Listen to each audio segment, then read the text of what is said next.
কিন্তু আমি খাদিজা দেখতেছি যারে আল্লাহ এত সুন্দর করে বানাইলো, কেন তারে আল্লাহ এতিম বানাইলো?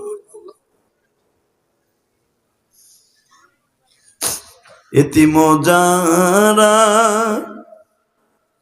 দুঃখে মন্ডা ভরা, এই এতিম যারা দুঃখে অন্তর ভরা, এই জমিনের আল্লাহ যখনই আমার নবীর কোলে নিয়ে মা খাদিজা কাঁদবে, আমেন একটা টান দিয়ে নবীর বুকের মধ্যে নিয়ে কয়, খবরদার আমার মোহাম্মদকে কোলে নিয়ে কেউ বলবে না তার বাবা নাই। কারণ আমার মোহাম্মদ আমার গর্বে থাকা অবস্থায় আসহাবে ফিলদেরকে ধ্বংস করে দিয়েছে আমার আল্লাহ। আমার মোহাম্মদ গর্বে থাকা অবস্থায় দুনিয়ার সাধারণ মানুষের মতো সব অনুধাবন করতে পারে। জোরে জোরে জোরে জোরে জোরে জোরে। আমার মোহাম্মদ 60 বছরের মানুষের মতো আমার গর্বে থেকে সবকিছু দেখছে। আমার মোহাম্মদকে কোলে নিয়ে যারা কানবেন, আমার নাম মোহাম্মদ তখন কানবে, কারণ সে বুঝবে যে আমার বাপ নাই। কেউ আমার মোহাম্মদকে কোলে নিয়ে কাঁদবে না। জোরে কান মারহাবা। এবার আমার দিক থেকে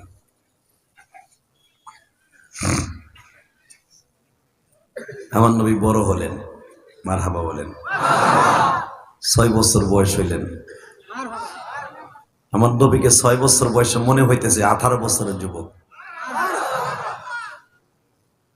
মন খারাপ? এত জোরে আওয়াজ দিবেন আপনার জীবনে, এই 7 বছরের জীবনে ওয়াজে কোনোদিন আওয়াজ দেন নাই। আমার নবীর চেহারা যদি কোনো অন্ধকার রাত্রে কোনো রাস্তা দিয়ে হেঁটে যেতে কোনো বাতির প্রয়োজন হতো না। মা আয়েশা সিদ্দিকা রাদিয়াল্লাহু আনহা বলেন, বুখারীর হাদিস, আয়েশার ছোট্ট ভাই আব্দুল্লাহ থেকে বর্ণিত, মা আয়েশা রুমাল সেলাই করতেন, রুমাল, হাত রুমাল, সোনামুখী সুই, ছোট্ট ছোট্ট সুই দিয়ে সেলাই করতেন। মাঝে মাঝে সুইটা ছিটকে পড়ে যাইতেন। ঘরে তৈল থাকতো না, সুই কেমনে তালাশ করে বের করবে? আমার নবী যখন ঘরে ঢুকতেন, নবীর চেহারার আলো দিয়া মা আয়েশা সুই তালাশ করে বের করতেন।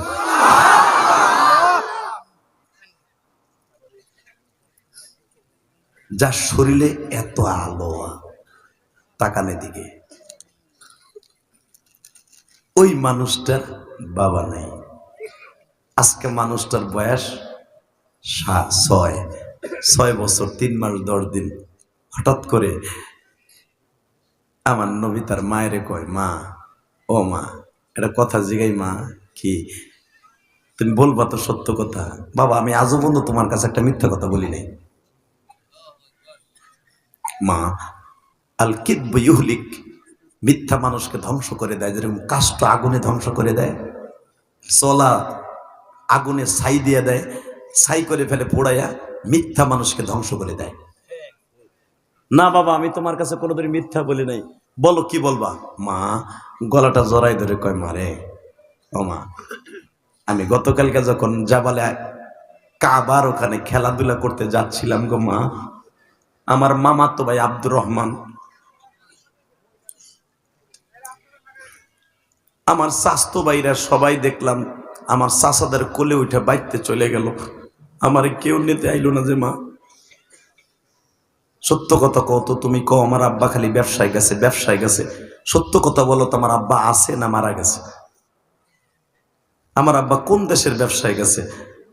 মা আমেনা চোখের পানি দিয়া, কাপড় দিয়া, আঁচল দিয়া চোখ মুছে আর কয়, মোহাম্মদ রে, তোমার বাবা এমন একটা দেশে ব্যবসায় গেছে, যেই দেশে গেলে আর কোনোদিন ফিরে আসে না। মা তাহলে এতদিন পর্যন্ত আবার এইটা বললা কে, তোমার আব্বা ব্যবসায় গেছে?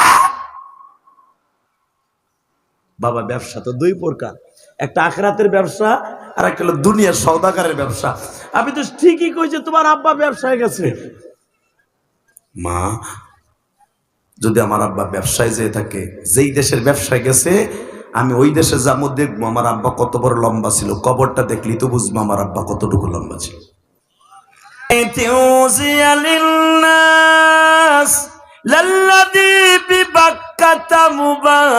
মুবারাকাও ওয়া হুদাল লিল আলামিন।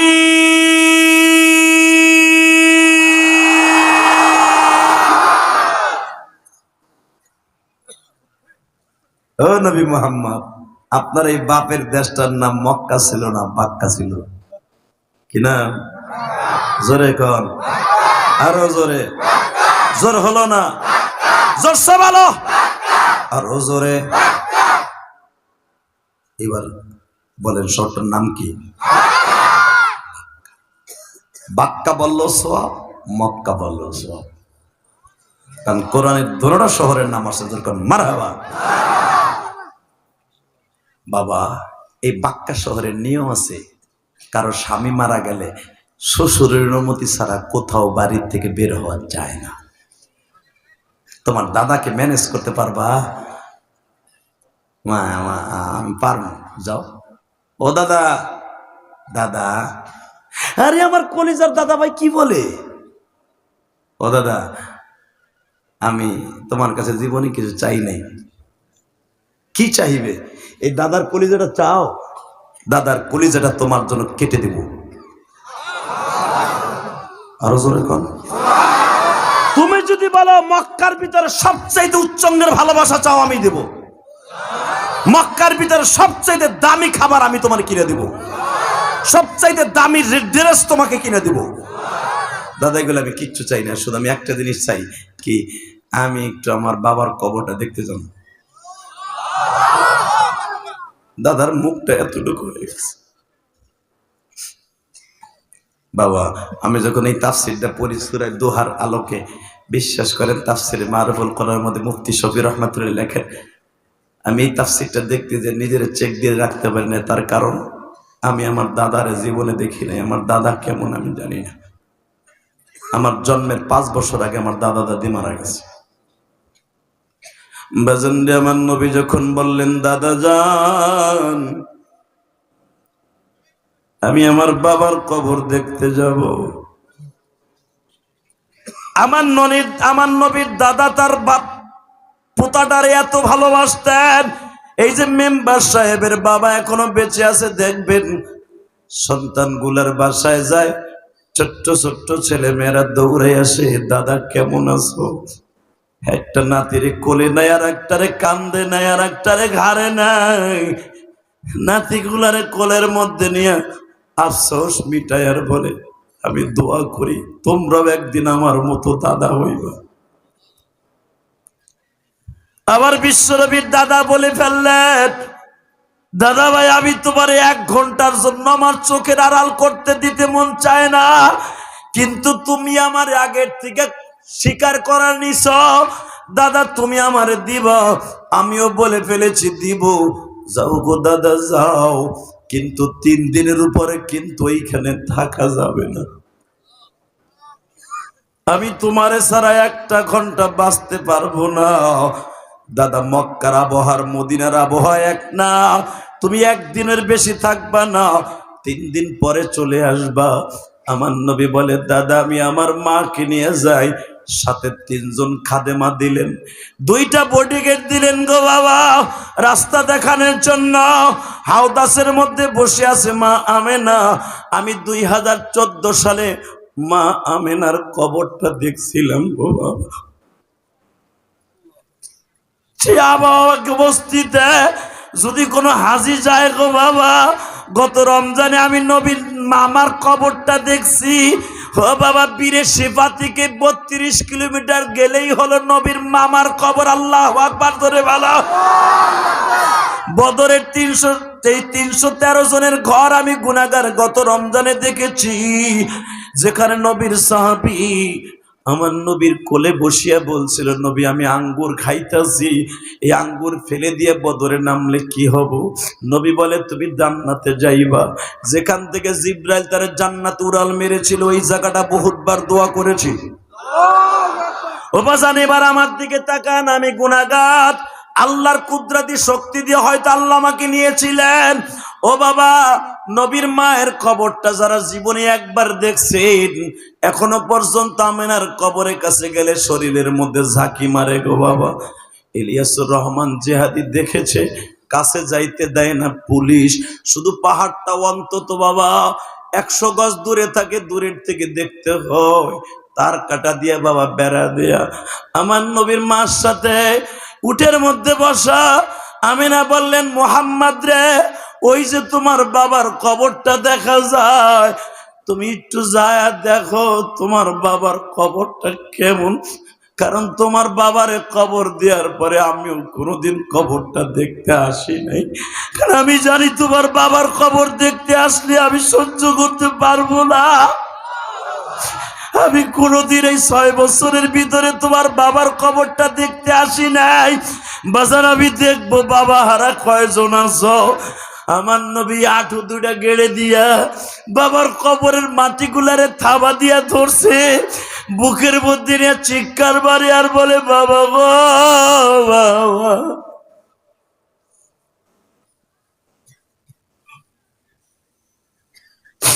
বাবা বাবা,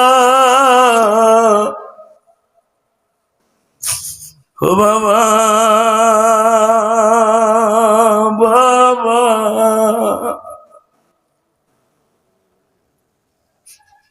মক্কার কত ছেলে বাপ বলে ডাকে, আমি ডাকতে পারি না।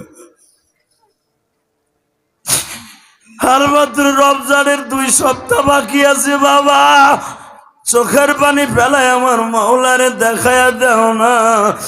হুজুর আমিও তো মা হারাইছি,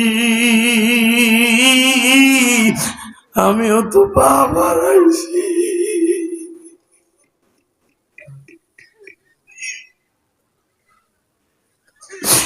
আমিরও বাবার নবী যদি ছোট বাচ্চার মতো বাবার কবরের সাথে বুক লাগাইয়া মাটিগুলার এইভাবে কবরের পরে হাতায়ার বলে, বাবা গো বাবা, তুমি একবার কবর থেকে উঠো, আমার কোলে লও, আমার মনে কোনো দুঃখ নাই গো বাবা।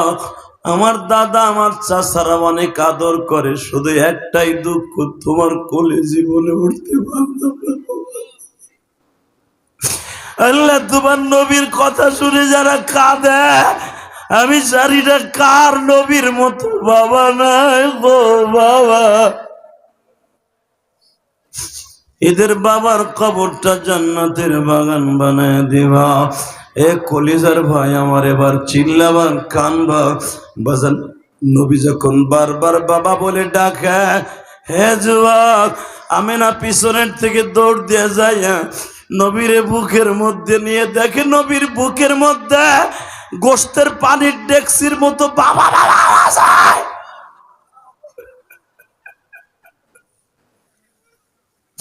ছোট বাচ্চার মতো চিল্লায় আর কাঁদে। আমেন একটা টান দিয়া নবীরে বুকের মধ্যে নিয়ে 2 গালে চুমা দিয়া বলে, বাবা গো, আমি আজ থেকে তোমার বাবা, আজ থেকে তোমার মা, তুমি আর কোনোদিন বাপ বলে ডাকবা না। বাজান রে, নবী আমার বারবার মাকে বলে, মা তুমি না বলছিলে আমারে যাইয়া দেখ তোর আব্বারে ডাক দে, দেখ তোর বাবা কথা শুনেনি। আমার আব্বা তো কবর থেকে উঠলো না গো মা, উঠলো না। আমি আবার নবীর লইয়া বাসায় গেলেন। যুবক এখন চিল্লাবি আর কানবি। আল বেদায়া ওয়ান নিহায়া কিতাবে আসছে, রাত যখন 11টার বেশি বাজে, ঠিক এই টাইমে ধরিয়া নাও, তুমিও তোমার মায়ের জন্য এখন কাঁদবা। ঠিক এই টাইমে আমেনা বলে, মোহাম্মদ রে, বাবা তুমি কই গো? মাই যে, বাবা আমার শরীরে জ্বর উঠে গেছে। কে মা? বাবা, ও মোহাম্মদ, জি মা, আমিও তোমার সাইডে চলে যাবো এখন।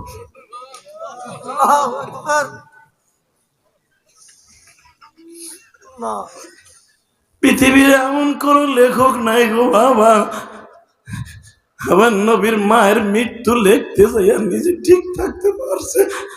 আল্লামা আজিজুল হক বুখারী সারা লিখতে যাইয়া লেখে,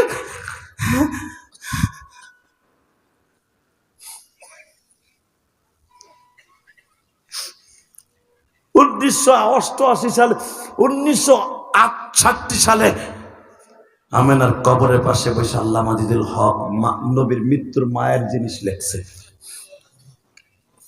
দেখবা আল্লাহ আজিজুল হক বুখারীতে লাগছে, আমি আজিজুল হক নিজের চেক দিয়ে রাখতে পারি নাই, তোমরা রাখতে পারবা কিনা জানি না। দেখো আমার আলেম ভাইরা কাম দেয়, কেন আমরা যারা মাদ্রাসায় পড়ছি আমরা মা হিসাবে জানি। মেম্বারের বুকটা ভাইরা দেখো, মেম্বারের ছোট ভাইটার বুকটা ভাইরা দেখো, কত যুবক তার বন্ধু বান্ধব এখনো মা কইয়া ডাকে, তারা একটা ভাই মা কইয়া ডাক দিতে পারে না।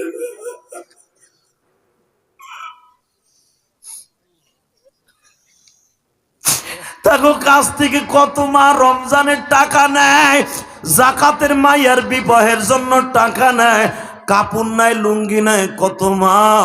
তখন এরা ভাইরা কাপড় দেয় আর মনে মনে ভাবে আমার মাও বাইসা থাকলেও তো আমার মার এইভাবে কাপড় দিতাম। আমি ইলিয়াসুর রহমান জিহাদি বাবা রমজানে যখন কোন আমার এলাকায় গোপালগঞ্জ যাইয়া লুঙ্গি কাপড় শাড়ি দেই, আমার চাষিরা আমার মামিরা যখন আমার কাছ থেকে লুঙ্গি নিতে আসে, কাপড় নিতে আসে, তখন আমারে বলে ইলিয়াস দে তুমি তোমার মার মতো হইছ, তোমার মার ঘরে কেউ আসলে খালি হাতে ফিরে যাইতো না, তোমার এই কাপড়টা পরবো আর তোমার মায়ের জন্য দোয়া করবো।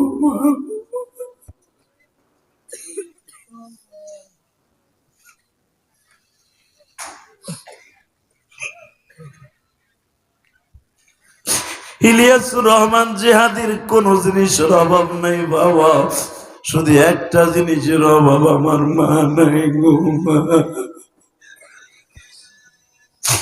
হে কলিজার টুকরা বাইরে রে, রমজানের জন্য রেডি হইবে এখন, চিল্লাবার খানবা।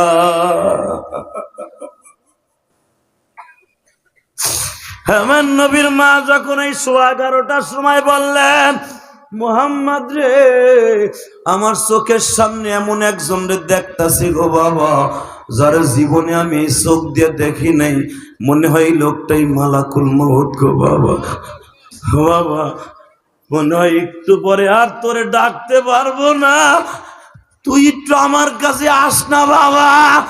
আমার নবী একটা দৌড় দিয়ে মার ঠোঁটের সাথে ঠোঁট লাগাইয়া চিল্লায় আর বলে মারে বাবা।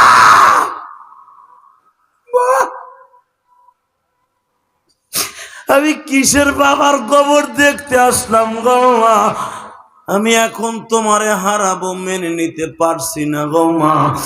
বাজান এবার তুমিও চিল্লাবার কানবার, কার মা নাই। নবীর ঠোঁটের সাথে মার ঠোঁটটা লাগানো, মার ঠোঁটে চুমা দেয় আর বলে মা রে মা, আমি কারে নিয়ে থাকবো গো মা, আমি কারে নিয়ে থাকবো।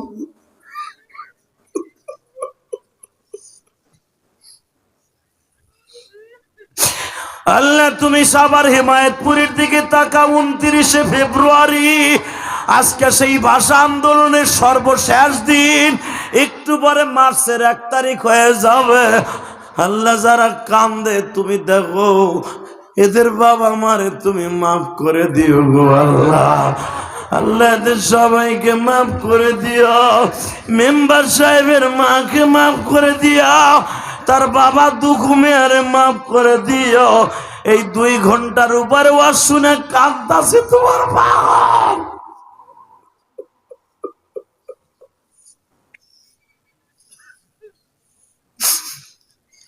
বাজান এখন কান্দবা, একটু পরে আমার নবী মায়ের ঠোঁটের থেকে একবার পার কাছে যায়, পাওটা ডলা দেয়, দেখে ঠান্ডা হয়ে গেছে। আবার কপালের কাছে যেয়ে ডলে আর কয় মা কেমন লাগে, সকাল হয়ে গেলে তোমারে ডাক্তারের কাছে নিয়ে যাব মা।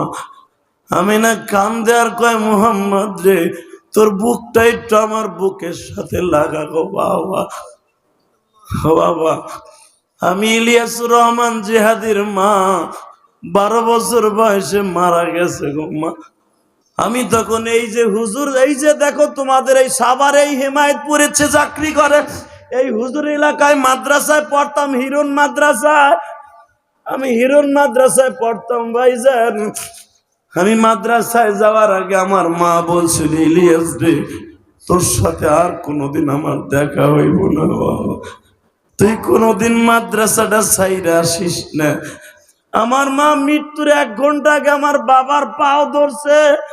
আমি তোমারে 3 দিন আগে বলছিলাম আমি দুনিয়ায় থাকবো না, আমার ইলিয়াস রে এক নজর দেখাও। তুমি আমার ইলিয়াস রে দেখাইলা না। ভাইরে, আমার মা যদি কোনো কষ্ট নিয়ে মৃত্যুবরণ করে থাকে, সেই কষ্টটা হলো আমার কষ্ট ভাই, কেন আমি আমার মার সাথে দেখা দেই নাই গো ভাই।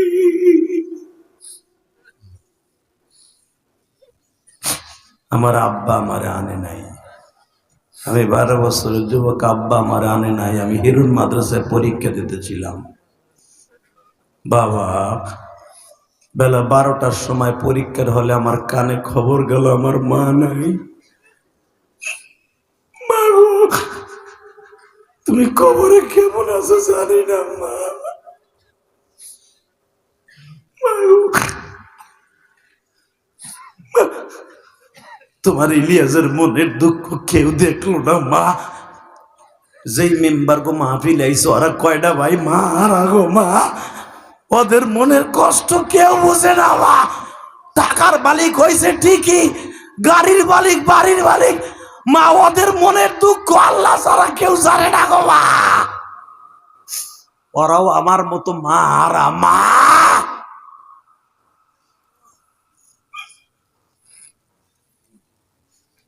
আল্লাহ আমার মেম্বার ভাইদের মারে মাফ করে দাও, তাদের ভাইগুলারে মাফ করে দাও, তাদের ছেলে মেয়েদেরকে কবুল করে নাও। আমি কেমনে বুঝাইলে বুঝবা যুবক?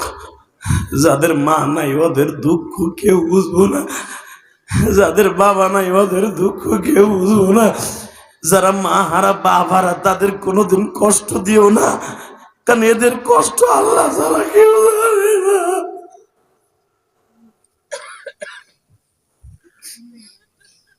আমি এই জন্য কেরানীগঞ্জ আমার মায়ের একটা ওসিয়ত পালন করতে যাইয়া এই মেম্বারের ভাইদের মতো, মেম্বারের মতো 4 কোটি টাকা খরচ করে একটা মসজিদ বানাইছি। আলহামদুলিল্লাহ বলেন। ওই যে হাদি সাহেব গেছিল, জিজ্ঞেস করেন, দেখার মতো একটা মসজিদ করছে। আলহামদুলিল্লাহ বলেন। মানে প্রধানমন্ত্রী 560টা মসজিদ বাংলাদেশে করছে, পৃথিবীর কোনো প্রধানমন্ত্রী করে নাই এতগুলা মসজিদ মাত্র 2 বছরে। আমি যদি যাইতাম, যাওয়ারও সিস্টেম ছিল, চাইলে আমার 1 কোটি টাকা সে দিত, কারণ যখন তার দেশে বিয়ে করছি আমি যাই নাই। আমি আপনাদের মতো গরিবের টাকা দিয়ে, রক্ত পানি করা পয়সা দিয়ে মসজিদ করছি। আলহামদুলিল্লাহ বলতে পারলেন না? গতকালকে সভাপতি পাগলের মতো চিল্লায় আর বলে যে আদি ভাই, আমি ইউটিউবে দেখছি মানুষ কান্দে, আমি ভাবছিলাম বাস্তবে এইভাবে কান্দে কিনা, কিন্তু আমার মতো কাঠটা এমন একটা শক্ত দিলের মানুষ যদি পাগল হয়ে যাইতে পারে, আমি আপনারে ভুলতে পারবো না। এখানে আসার পরেও আমার ফোন দিছে, এই মাদ্রাসায় আসার পরেও ফোন দিছে, আমার কি জাদু করে গেলেন। আমি আজকে সকালে আমার মায়ের কবরের কাছে কাঁদছি। গতকালকে সভাপতি আমার মসজিদে 10,000 টাকা দিয়ে আরে কান্দ। আমি এখানে আসার পরে একটা ছেলে, আমার অনেক ভক্ত, আপনাকে হেমায়তপুর বাড়ি, ও বাড়ি করছে এখানে, ওর বাড়ি বলে ময়মনসিং শুনলাম, ও আমার মসজিদে 1000 টাকা দিয়ে কাঁদছে। আল্লাহু আকবার জোরে বলতে পারলাম না? আমি আমার মসজিদ 2 তলা কমপ্লিট করছি, এই পর্যন্ত 4 কোটি টাকা খরচ হয়েছে। কেন করছি জানো ভাই? আমি মসজিদ করছি এটা ডায়লগ দেওয়ার জন্য না, আল্লাহর কসম করে বলছি। আমার মা আমারে যেদিন বিদায় দেয়, আমি হিরুন চলে যাব, কোটালীপাড়া, মানে প্রধানমন্ত্রী এক আসন, যেখান থেকে ভোট পাইয়া প্রধানমন্ত্রী আজকে প্রধানমন্ত্রী, ওই জায়গা আমার জীবনের প্রথম মাদ্রাসা। আমার মা বলছিল, ইলিয়াস যদি কোনোদিন টাকার মালিক হস, একটা মসজিদ মাদ্রাসা বানাইস। বাংলাদেশে কোনো বক্তা তার নিজের সম্পন্ন নিজের টাকা দিয়া নিজে জায়গা কিনা মসজিদ করে নাই, ইল্লা আনা, আমি গুনাহগার করছি, শুধু আমার মায়ের ওসিয়ত পালন করার জন্য। এর আজ 11:30টার সময় আমি দোয়া করব তোমাদের জন্য। এই 2 ঘন্টা মেহনত করার পিছনে যদি একটা কথা ভালো লাগে, আমার সাথে ওয়াদা দাও, 3 ব্যক্তির রোজা কবুল হবে না। 1 নম্বরে যার অ্যাকাউন্টে মা বাবার বর্ত আছে, আমার সাথে ওয়াদা দাও, জীবনে মায়ের সাথে বেয়াদবি করবা না। কে কে রাজি আছে? আল্লাহকে হাত তুলে দেখাও, দেখাও, নামাও হাত। জীবনে বাবার সাথে বেয়াদবি করবা না, উঠাও হাত, নামাও। 3 নম্বরে বলছে, ওই ব্যক্তির রোজা নামাজ কবুল হবে না যে নবীর নাম শোনার পরে দুরূদ পড়ল না। 3 নম্বরে হলো রোজার মাস পাইয়া যে জান্নাত কিনলো না, গুনাহ মাফ করাইলো না, নবী তার দোয়া কবুল হবে না। তাহলে 30টা রোজা রাখবেন তো? 30 দিন তারাবি পড়বেন তো? গরিবের পাশে দাঁড়াবেন তো? যারা গরিব, টাকা ইফতারি কিনার খাওয়ার মতো তৌফিক নাই। আমি শুনলাম মেম্বারের ছোট ভাই আমার সামনে ডিক্লেয়ার দিল, এক ইমাম সাহেবকে বলে দিল মেম্বারের পক্ষ থেকে পুরা রমজান মাস ইফতারি সব মুসল্লিদের জন্য ফ্রি। আলহামদুলিল্লাহ বলতে পারলেন না? একটা মুসল্লির রোজা যদি কবুল হয়, মেম্বারের মাকে মাফ করার জন্য আল্লাহ দামা পাচ্ছায় রোজা রাখবো না, একটা রোজাই যথেষ্ট। এগুলা মনে হয় তারা করে একমাত্র তার মায়ের জন্য, কোন সন্দেহ নেই। কারণ আমি ইলিয়াস রহমান জিয়াদি করি আমার মায়ের জন্য, আল্লাহকে সন্তুষ্ট করার জন্য। আমার মতো একটা মোল্লা, আমার ব্যবসা নাই, বাণিজ্য নাই, আমার ওয়াজের সমস্ত টাকাটা মসজিদে যায়। এমনকি মোসাবার ভিতরে যদি 100 টাকা পাই, এটাও মসজিদে খরচ করি। আজকেও 3.5 লক্ষ টাকা টাইলস কিনে দিয়া মসজিদের বাহিরের ওয়ালে টাইলস লাগাইতেছে। টাইলসের 60,000 টাকা বিল দিয়ে আপনাকে এই ওয়াজে গাড়িতে উঠছি। আমি দোয়া করব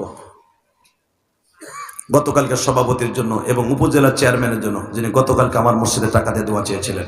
আমি সবার জন্য দোয়া করি, আল্লাহ এখানে আসার পরে যে যুবকটা আমার মায়ের মসজিদে টাকা দিয়েছে তাকে তুমি কবুল করো, মেম্বার সাহেবের মাকে কবুল করো, তার জানে মালে বরকত দান করো, তার সন্তানকে আলেম বানাও। আপনি না, আমার ছেলে কায়ুম সাহেব। নারায়ে তাকবীর। এই 10,000 টাকা আমার কাছে 10 কোটি টাকা। কারণ আমারও মা নাই, আব্দুল কাইয়ুমেরও মা নাই। আল্লাহ তার সন্তানকে এরকম ভাবে দানবীর বানাই দেবা। আপনার এই টাকাটা কালকেই আমার মসজিদে চলে যাবে, কসম করে বলছি। কারণ আমি রাত্রে কামাই, সকালে বিল দেই, আল্লাহকে সাক্ষী রেখে বলছি, হুজুর তো দেখে এসে আমার মসজিদ।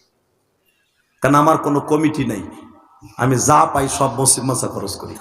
দেখে আসবেন, বানানো কথা বললে আপনার জুতা আমার গাল। আমি এখনো পর্যন্ত মসজিদ মাসা করতে যে 23 লক্ষ টাকা ঋণী আছি মিয়া।